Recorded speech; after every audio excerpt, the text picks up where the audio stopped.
이것은 한 개인이 경영하는 전기공사점에 근무하는 케이코 씨에게 들었던 이야기이다. 케이코 씨는 파트 사원이어서 매일 몇 시간 동안 사무실에서 격리 업무와 청소 등을 했다고 한다. 사장과 다른 사원 2명은 그날의 공사 내용에 따라 팀을 바꿔가며 때로는 3인 체제로 일을 돌리고 있었다. 회사는 평판도 좋고 순조로워서 낮에는 아무도 없는 경우가 많았다는 이야기. 케이코 씨는 혼자 사무실에 있는 일이 조금 어려웠다고 한다. 왜냐하면 건물은 상당히 낡았고 2층에다 이전에는 양품점이었다. 1층의 점포 부분만 깨끗하게 개축해 놓아서 박지만 2층 부분은 낡은 상태 그대로여서 어둡고 곰팡내가 났다고 한다. 거기다 거리를 마주하고 있는 1층 전면에 투명한 유리로 된 양품점이었던 곳을 사장이 개축해서 사무실로 만들었기 때문에 상점가를 걷는 사람들도 차를 타고 지나가는 사람들도 밝은 사무실 안이 훤히 들여다보이는 상태였기 때문이다. 케이코 씨는 사무실 안쪽에 있는 책상에 자리를 잡고 컴퓨터 모니터에 몸이 가려지도록 해 일을 했다. 밖에서 너무 잘 보여. 라고 항상 말했다. 그러나 사무실에 불이 켜져 있으면 낮에도 손님이 많았다고 한다.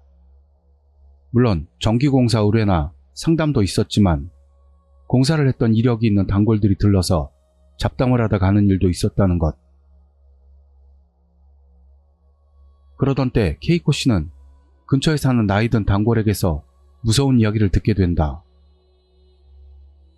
지금부터 30년 정도 전까지는 상점가도 활기차고 손님을 모으는 힘도 있어 굉장히 붐볐다고 한다.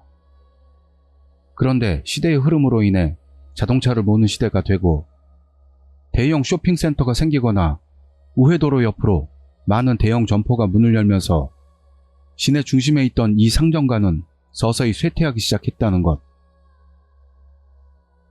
그러자 상점가에서는 도산에서 문을 닫는 곳이 늘어나고 이상한 불이 나기도 하면서 밤에는 거의 무인화되었다고 한다.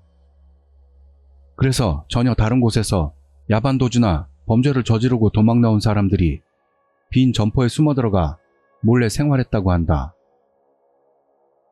점포 2층 부분은 다다미가 깔려있는 경우가 많았고 전기나 수도, 화장실 등을 마음대로 사용했다고. 하지만 오랜 기간을 있다가 들키는 경우도 있고 그 나이든 단골은 빚쟁이들에게 억지로 끌려가던 남자를 본 적이 있었다고 한다. 그때 또 도망쳤다간 죽여버린다. 같은 대화가 들려서 정말 무서웠다는 것. 그 이후로 이 상점가 중심으로 백화점이 유치되어 다시 활기가 돌아왔다고 한다. 그리고 10년 정도 전에 케이코 씨의 회사 사장이 이 빈 점포를 사무실로 빌렸지만 주차장이 좁고 떨어져 있어서 불편하기 짝이 없다. 왜 이런 곳을 빌렸냐고 물었더니 월세가 엄청 저렴해서. 라고 했다고 한다. 그때부터 케이코 씨는 어떤 일이 신경 쓰이기 시작했다. 그것은 낮에 사무실 제일 안쪽 책상에서 사무 작업을 하고 있었을 때 옆 계단에 뭔가 사람의 기척 같은 것을 느껴 조심조심 내다본다. 어두컴컴한 계단에는 아무도 없었다고 한다. 다시 2층을 걷는 발소리가 나서 누구 있어요? 하고 말을 걸어도 대답은 없다. 그리고 이 사무실 2층 부분도 다다미가 깔려있는 일본식 방으로 되어 있어 벽면에 선반을 두고 공사재료나 소모품, 공구 등이 들어가 있다. 다다미가 깔려있고 화장실하고 수도도 나오니까 누군가 분명히 생활할 수도 있겠다. 라고 생각했다고 한다. 그래서 여기도 누군가 살고 있는 건가? 생각해서 벽장 위에 작은 문을 열고 안을 들여다봤다. 그러자 그 안쪽에서 박스를 찾았다고 한다. 사과 박스가 하나. 그렇게 무겁지는 않았어. 케이코 씨는 사다리를 사용해서 겨우 그 사과 박스를 내리고 먼지를 털어냈다. 윗면에는 택배 전표가 붙어 있었고 자세히 확인해 보니 아무래도 한번 보냈다가 반송되어 온 게 분명했다. 주소는 구마현으로 수신인이 여자 이름이었어. 라는 것. 그래서 케이코 씨는 조금 고민하다가 그 사과 박스를 열고 말았다고 한다. 안에는 검은 배낭과 그 아래에 남성용 의류가 몇 점, 소형 라디오와 자명종 시계 등이 들어가 있었다. 케이코 씨는 호기심에 그 썩고 너덜너덜한 배낭을 열고 내용물을 확인했다.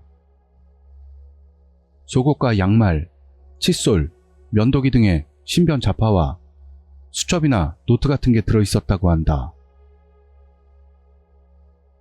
그리고 엄청 기분 나쁜 물건을 발견하고 만다. 그 대학 노트에서 약간 부풀어 있는 부분을 느껴서 천천히 넘겨봤더니 안에 봉투가 끼어 있었고 겉봉에 쓰인 글씨가 케이코 씨의 눈에 들어왔다. 그거 유서였어. 케이코 씨는 놀란 나머지 한동안 굳은 채 어떻게 하면 좋을지 몰랐다고 한다. 그리고 눈앞의 상황을 정리해봤더니 그러니까 도망쳐온 남자가 이 근처에서 잡히거나 자살하거나 해서 남은 짐을 건물주가 가족 앞으로 보냈는데 수신처에 가족이 없어서 돌아왔던 거야. 라고 케이코 씨는 설명해 주었다. 그리고 케이코 씨는 사과 상자를 원래대로 돌려놓고 아무것도 못 본 것으로 하기로 했다고 한다. 그러니까 분명 아주 오래전 이야기이기도 하고 이제 와서 뭘 할 수 있겠어. 힘없이 중얼거렸다. 내가 유서아는 안 봤어? 라고 묻자 케이코 씨는 얼굴 앞에서 손을 크게 좌우로 젓더니 그런 거 무서워서 못 봐. 풀로 봉인이 되어 있지 않았기 때문에 보려고 하면 얼마든지 볼 수 있었지만 지금은 아직 거기에 있을 테고 어떻게 할지 망설이고 있어. 라는 것.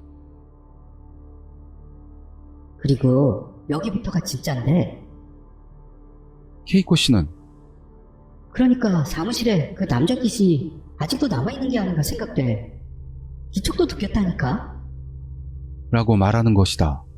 나도 짐도 남아있고 그것도 유서니까 분명히 거기에 있을 가능성도 있지. 그렇다니까. 그러니까 너무 무서워서 일을 그만두고 싶어. 근데 사실대로 말하면 사장님하고 직원들도 무서워서 신경 쓸 것 같고 어떡할지 고민 중.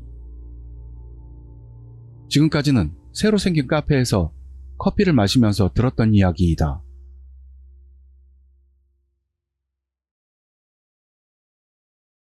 나는 솔직히 그런 예전의 귀신이 아직도 떠들고 있을까 반신반의했지만 케이코 씨는 정말로 무서워하는 모습이었다.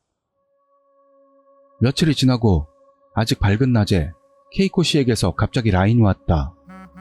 그 내용은 사무실로 좀 와줄 수 있어? 보여주고 싶은 게 있어. 라는 것. 내가 서둘러 사무실로 달려가니 사무실에는 케이코 씨 혼자로 내가 왜 그러냐고 묻자 케이코 씨가 울 것만 같은 모습으로 저기 아까 항상 오는 근처 가게 할머니가 오셨는데 내 옆에 다른 사람이 여자가 서 있었다고 말했어. 물론 케이코 씨는 홀로 사무실에서 사무 작업을 하고 있어서 아무도 없을 텐데 다른 하나가 더 있다고 들었다면 울음이나 얼만도 하겠다고 생각했다. 그러나 어머? 여기에 있는 건 남자 귀신 아니었어? 라고 내가 물었더니 맞아. 그러니까 나도 할머니한테 정말 여자가 있었냐고 확인했다고. 그랬더니 틀림없이 그림자가 여자였다는 거야. 나는 보이진 않았지만. 케이코 씨는 할머니가 돌아간 후 너무 무서워서 오늘은 그만 돌아가려고 생각해 서둘러 귀가 준비를 했는데 갑자기 사무실 전화가 울려서 황급히 받았다는 것. 그것은 일관계의 전화로 메모를 하려고 서둘러 메모장 따발을 꺼냈다고 한다. 전화를 끊고 나서 조금 안정이 되어 문득 봤는데 그 메모장 겉면에 넘버링이 되어 있는 것을 깨달았다고 한다. 번호를 순번으로 늘어놓고 봤다는 것. 낡은 디자인으로 녹색 표지에 10cm 정도의 메모장이 6개. 번호가 5번에서 10번까지였다고 한다. 여기까지 말하고 케이코 씨는 천천히 내게 그 10번 메모장을 건넸다. 그러더니 펼쳐봐. 라고 한다.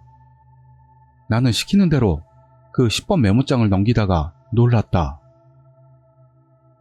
넘기는 페이지마다 작은 글씨로 많은 것들이 적혀 있었다. 일기장이라고 할까? 상세한 기록이라고 할까? 자신에게 일어났던 일이 상세하게 메모되어 있었다. 자세히 보자 그 글씨는 볼펜으로 쓴 것 같았지만 한 글자 한 글자가 쇠약해 보여서 떨면서 썼는지 선이 흔들리고 있었다. 원래 그 메모장들은 폐점한 문구점 전기공사를 할 때 의뢰주로부터 많은 양의 볼펜과 노트 등을 사장이 한꺼번에 받아왔다는 것이었다. 그래서 팔리지 않고 남은 미사용 상품일 터였다.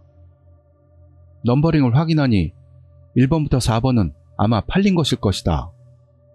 5번부터 9번까지는 미사용으로 10번에는 누가 쓴 흔적이 있었는데 눈치채지 못한 것 같았다. 그리고 케이코 씨가 내게서 메모장을 가져가더니 어느 페이지를 열고 다시 건네주었다. 거기에는 유서라는 글자가 보였다. 나는 갑자기 한기를 느껴서 주변을 둘러보았지만 아무도 보이지 않았다.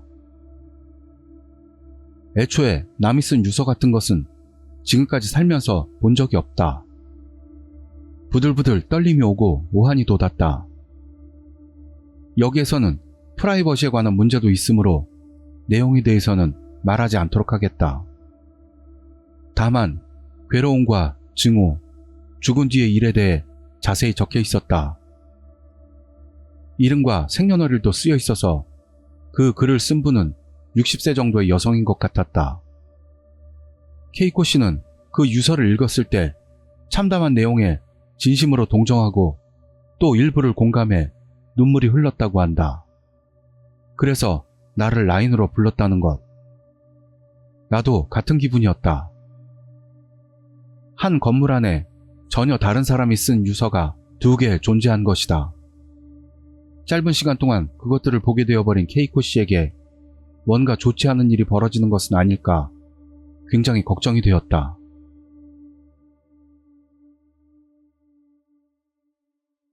그 후 유서가 적힌 메모장은 거기에 적힌 수신인 이름대로 그녀의 성인이 된 아들에게 전달됐다고 한다.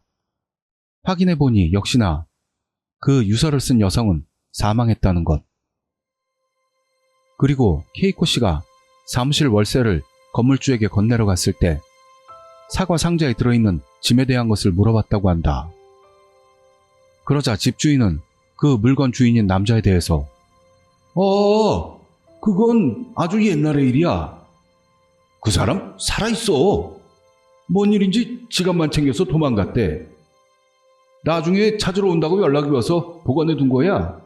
근데 아무리 기다려도 오질 않아서 말이야.